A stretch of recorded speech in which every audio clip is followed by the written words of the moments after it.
ರಾಜ್ಯದಲ್ಲಿ ಗುತ್ತಿಗೆ ಆಧಾರದಲ್ಲಿ ಕೆಲಸ ಮಾಡ್ತಿರುವಂತಹ ನರ್ಸ್ಗಳು ಇವತ್ತು ಪ್ರತಿಭಟನೆಯನ್ನು ಮಾಡ್ತಾ ಇದ್ದಾರೆ. 4ನೇ ದಿನಕ್ಕೆ ಕಾಲಿಟ್ಟಿದೆ ಆ ಪ್ರತಿಭಟನೆ. ಮಧ್ಯರಾತ್ರಿಯೂ ಕೂಡ ಪ್ರತಿಭಟನೆ ಮುಂದುವರೆದಿರುವಂಥದ್ದು ಗಮನಿಸ್ತಾ ಇದ್ದೀರಾ.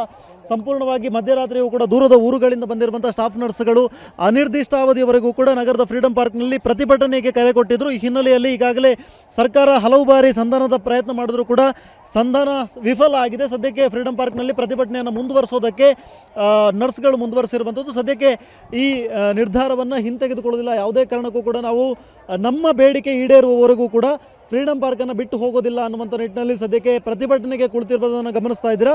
ಇದೀಗ ಮಧ್ಯರಾತ್ರಿಯಲ್ಲೂ ಕೂಡ ಚಳಿ ಗಾಳಿ ಯಾವುದಕ್ಕೂ ಕೂಡ ಬಿಸಿಲಿಗೂ ಕೂಡ ಹೆದರದೆ ನಾವು ಈ ಒಂದು ಜಾಗದಲ್ಲಿ ಕುಳಿತಿದ್ದೀವಿ. ನಮ್ಮನ್ನು ಪೊಲೀಸರು ಹೇಳಿಸುವಂಥ ಪ್ರಯತ್ನ ಮಾಡಿದ್ರು ಕೂಡ ನಾವು ಹೇಳೋದಿಲ್ಲ. ನಮ್ಮ ಬೇಡಿಕೆ ಈಡೇರಬೇಕು, ನಮಗೆ ಸಮಾನ ಕೆಲಸಕ್ಕೆ ಸಮಾನ ವೇತನ ದೊರಕಬೇಕು, ಅದೇ ರೀತಿಯಾಗಿ ನಮ್ಮ ಕೆಲಸವನ್ನು ಕಾಯಂಗೊಳಿಸಬೇಕು ಅನ್ನುವಂಥ ನಿಟ್ಟಿನಲ್ಲಿ ಈಗಾಗಲೇ ಪ್ರತಿಭಟನೆಯನ್ನು ಮಾಡ್ತಾ ಇದ್ದಾರೆ.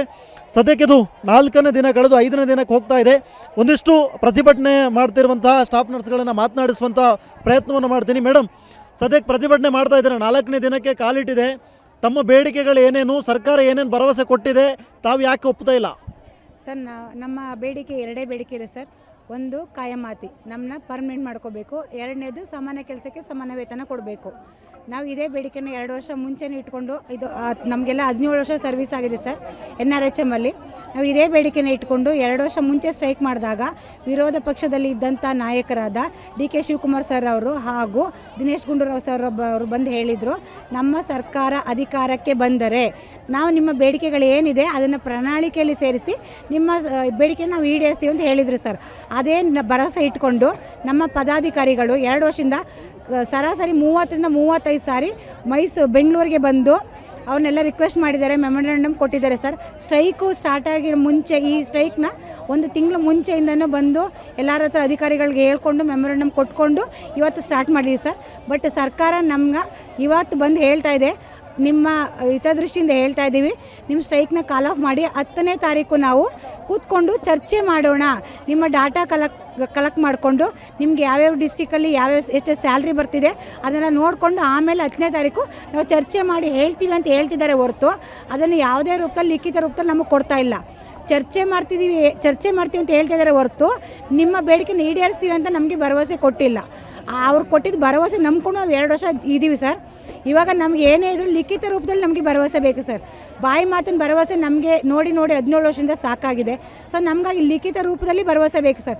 ನಮ್ಮ ಪದಾಧಿಕಾರಿಗಳು ನಮ್ಮ ಮುಷ್ಕರನ್ನು ವಾಪಸ್ ತಗೊತೀವಿ ಅಂದ್ರೂ ನಾವೇ ಪ್ರತಿಯೊಬ್ಬರು ಇಂಡಿವಿಜುವಲ್ ಆಗಿ ನಾವು ಸ್ಟ್ರೈಕ್ ಮಾಡೋಕೆ ನಾವು ರೆಡಿ ಇದ್ದೀವಿ ಸರ್. ಈಗ ಮಹಿಳಾ ಆಯೋಗದ ಅಧ್ಯಕ್ಷರಾಗಿರುವಂಥ ನಾಗಲಕ್ಷ್ಮಿ ಚೌಧರಿ ಅವರು ಬಂದಿದ್ದರು, ಜೊತೆಗೆ ಆಯುಕ್ತರು, ಆರೋಗ್ಯ ಇಲಾಖೆ ಆಯುಕ್ತರು ಬಂದಿದ್ದರು.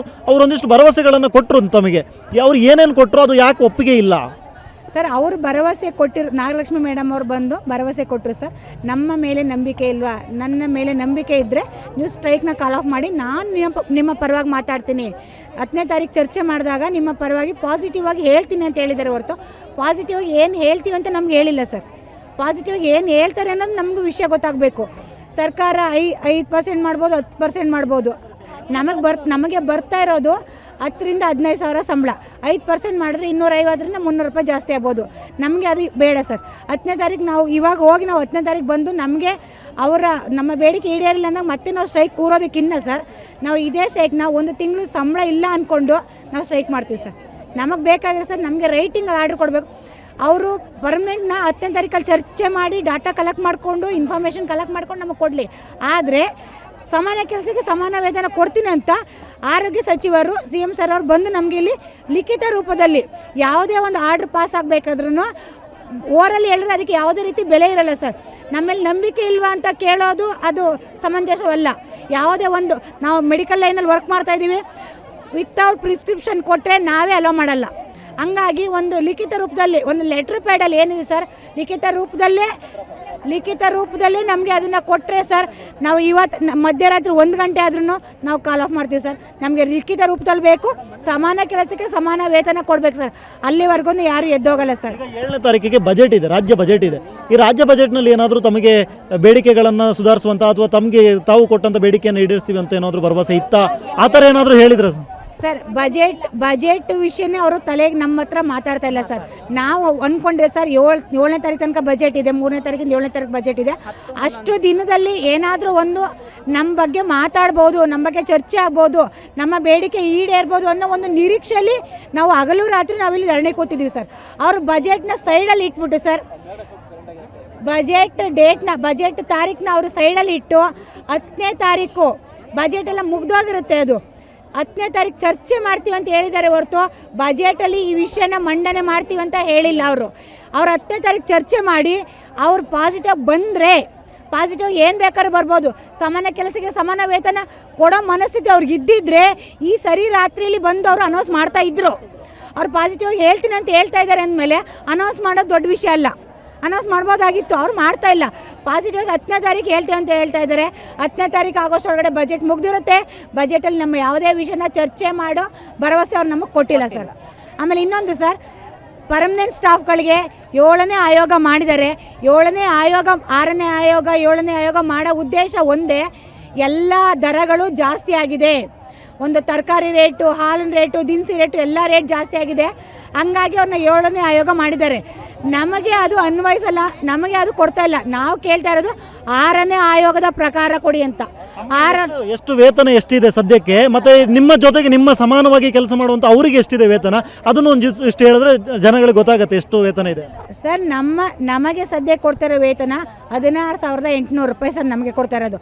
ಅವರಿಗೆ ಮೂಲ ವೇತನೇ 57,000 ಇದೆ. ಅವ್ರಿಗೆ 7th ಪೇ ಸೇರಿಸಿ 1 ಲಕ್ಷ ಚಿಲ್ಲರೆ ಬರ್ತಾ ಇದೆ ಸರ್ ಸಂಬಳ.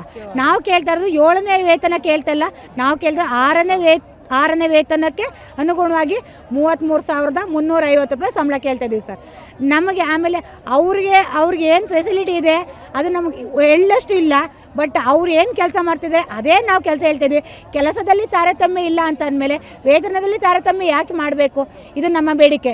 ಇಲ್ಲಾಂದರೆ ಒಂದೊಂದು ಹಳ್ಳಿಗಳಲ್ಲಿ NHM ಕೆಲಸ ಮಾಡ್ತಿದ್ದಾರೆ. ಒಂದೊಂದು ಹಳ್ಳಿಗಳಲ್ಲೂ NHM ಸೂಪರ್ ಮಾರ್ಕೆಟ್ ಅಂತ ಓಪನ್ ಮಾಡಲಿ ಸರ್. ಸರ್ಕಾರಿ ದರ 50 ರೂಪಾಯಿ ಇದೆ, NHM ದರ 5 ರೂಪಾಯಿ ಫಿಕ್ಸ್ ಮಾಡಲಿ ಸರ್. ನಮ್ಮ NHM ಸಂಬಳಕ್ಕೆ ಏನು ರೇಟ್ ಕೊಡಬೇಕು ಅದನ್ನು ಪ್ರತಿಯೊಂದು ತರಕಾರಿ, ಅಕ್ಕಿ, ರಾಗಿ, ಎಣ್ಣೆ, ಹಾಲು ಎಲ್ಲದಕ್ಕೂ ಒಂದು NHM ದರನ ಫಿಕ್ಸ್ ಮಾಡಲಿ ಸರ್. ನಾವು ಇವಾಗಲೇ ನೈಟ್ ಕಾಲ್ ಆಫ್ ಮಾಡ್ತೀವಿ. ಬಟ್ ಅಟ್ ಪ್ರೆಸೆಂಟ್ ನಾವು ನಮ್ಮ ಪದಾಧಿಕಾರಿಗಳನ್ನ ಕರೆಸಿ ಏನು ಹೇಳ್ತಾರೆ ನಮ್ಗೆ ಗೊತ್ತಿಲ್ಲ ಸರ್. ಅವ್ರು ನಾವು ಭಯ ಬೀಳ್ತೀವಿ ಅಂತ ಹೇಳಿ ಅವ್ರು ನಮ್ಗೆ ಎಷ್ಟು ಹೇಳ್ಬೇಕು ಅಷ್ಟನ್ನೇ ನಾವು ಹೇಳ್ತಾರೆ. Thank you sir.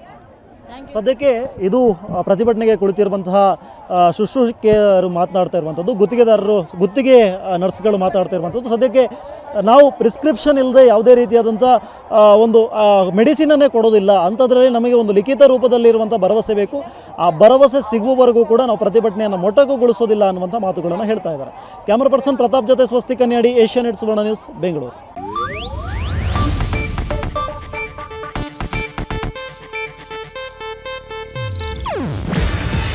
ಇದು ಏಷ್ಯಾನೆಟ್ ನ್ಯೂಸ್ ನೆಟ್ವರ್ಕ್ ಪ್ರಸ್ತುತಿ. ನೀವು ನೋಡ್ತಿದ್ದೀರಾ ಏಷ್ಯಾನೆಟ್ ಸುವರ್ಣ ನ್ಯೂಸ್.